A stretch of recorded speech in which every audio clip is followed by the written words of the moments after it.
দপ্তর সূত্রে যেরকম খবর রয়েছে যে সিইও দপ্তর প্রস্তুত রয়েছে এ রাজ্যে এক দফায় নির্বাচন করানোর জন্য। জাতীয় নির্বাচন কমিশন জানতে চাইলে তারা এক দফা বলবে, এরকমই সিইও দপ্তর সূত্রে খবর। তবে চূড়ান্ত সিদ্ধান্ত নির্ভর করছে জাতীয় নির্বাচন কমিশনের উপর। এক দফায় ভোট করাতে পর্যাপ্ত কেন্দ্রীয় বাহিনী নিয়ে সমস্যা হতে পারে, এরকমই কমিশন সূত্রে খবর পাওয়া যাচ্ছে। আর 2021 সালে যখন বিধানসভা নির্বাচন হয়েছিল, 8 দফায় ভোট হয়েছিল রাজ্যে, তখন মোতায়েন ছিল প্রায় 1000 কোম্পানি কেন্দ্রীয় বাহিনী।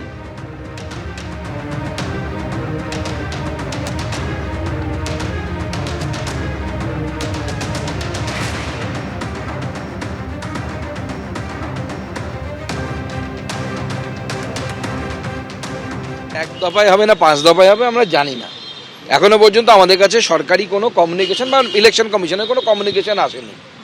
যত দফাতেই হোক ভারতীয় জনতা পার্টি তৈরি আছে, কিন্তু আমাদের দাবি হচ্ছে প্রত্যেকটি বুথ প্রেমিসেসের মধ্যে এবং বাইরে পর্যাপ্ত পরিমাণ কেন্দ্রীয় বাহিনী, এবং কেন্দ্রীয় বাহিনী যদি কম হয় তাহলে অন্য রাজ্যের পুলিশ যেন থাকে। পশ্চিমবঙ্গ পুলিশের উপর ভরসা করে এখানে ভোট করানো যাবে না। রাজ্যের যিনি এখন চিফ মিনিস্টার আছেন, আমি যদি ভুল না বলি, তিনি বারবার সওয়াল করেছিলেন এক দফা ভোটের জন্য। এক দফা ভোটের আমি পক্ষে, তবে সাথে সাথে এই কথা বলি, উপযুক্ত পরিকাঠামোর দরকার লাগবে।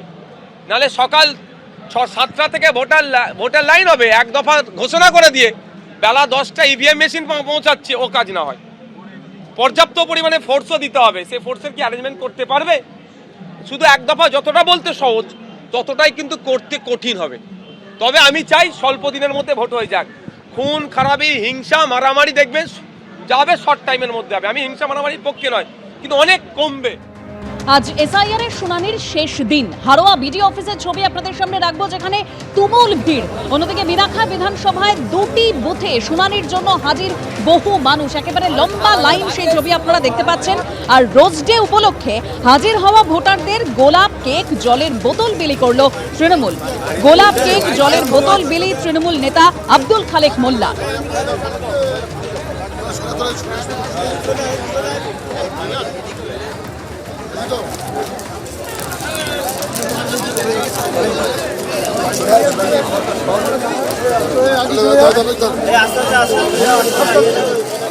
আজ এসআইআর এর শুনানির শেষ দিন। আমরা এই মুহূর্তে রয়েছি হারোয়া বিডিও অফিসে। সেখানে দেখতে পাচ্ছি যে সকাল থেকে প্রচুর মানুষ তারা লম্বা লাইনে দাঁড়িয়ে রয়েছেন।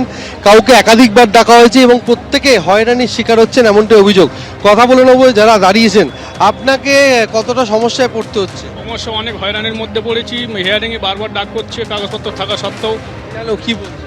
বলছে কমিশনার নোটিশ পাঠিয়েছে যে 6 ভাই বোনই, এর কারণে নোটিশ দিয়েছে, নথিপত্র সব কিছু আছে, তাও এত মানুষের হয়রানি।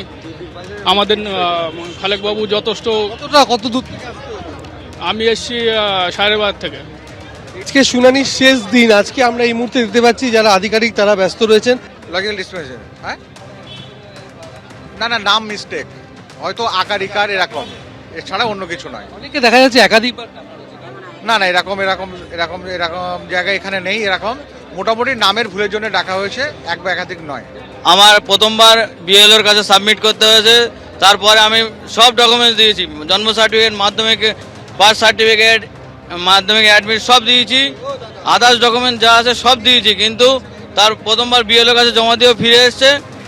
দ্বিতীয়বার ফের হিয়ারিংয়ে ডাকা হয়েছে, হিয়ারিংয়ে সকালে এসে বিকাল 4টের সময় মানে এখান থেকে আমরা ফিরছি। আজকেও ডেকেছে, এবং এটা সম্পূর্ণ বিজেপির চক্রান্ত। আজকে কেন বারবার ডাকছে, বলছে তোমার সমস্যা আছে, কি সমস্যা সেটা বোঝাতে হবে।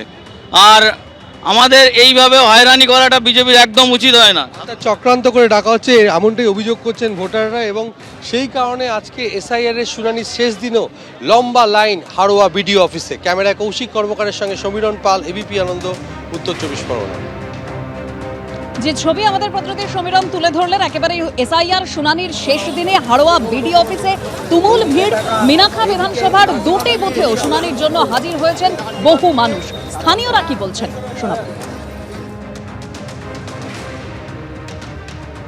তোমাকে বলছে তোমার বাবার সাথে তোমার বয়সের ডিফারেন্স, 15 বছরের, কিন্তু আমরা তো অনেক আগেকার ভোটার, আমাদের তো ডিফারেন্স হতেই পারে। আগেকার মানুষ তো তোমার অত আমাদের বেলায় তার জন্ম সার্টিফিকেট ছিল না, আনতা বিড়িয়াটা সার্টিফিকেট দেওয়া হয়েছিল। এটা চক্রান্ত, বিজেপির চক্রান্ত। আমরা 4 ভাই, আমাদেরকে 6 ভাই করে দিয়েছে নির্বাচন কমিশন। সাধারণ মানুষের যা হয়রানি করছে, 6 ভাই কারণ করেছে, আমরা তো কারণ জানতে পারছি না। কারণটা দিয়ে দেওয়া উচিত ছিল, যে নোটিশ দিয়েছে সেই নোটিশে কারণটা দিয়ে দেওয়া উচিত ছিল। আমাদের 4 ভাই আরও 6 ভাই কেন, আরও 2 ভাই তারা তাদের নাম এবং এপিক নম্বরটা দেওয়া উচিত ছিল। কেন সাধারণ মানুষ আজকে ধোঁয়াশার মধ্যে আছে। এই যে হিয়ারিং করছে নির্বাচন কমিশন, খুব একটা বাজে কাজ। আমাকে একবারই ডেকেছে, আমি হিয়ারিং করেছি, কিন্তু আমরা তো 4 ভাই, কিন্তু 6 ভাই করলো কীভাবে? আমাদের আর 2 ভাই কোথার থেকে আসলো? এ তো নির্বাচন কমিশনকে জবাব দিতে হবে। এবিপি আনন্দ, এগিয়ে থাকে, এগিয়ে রাখে।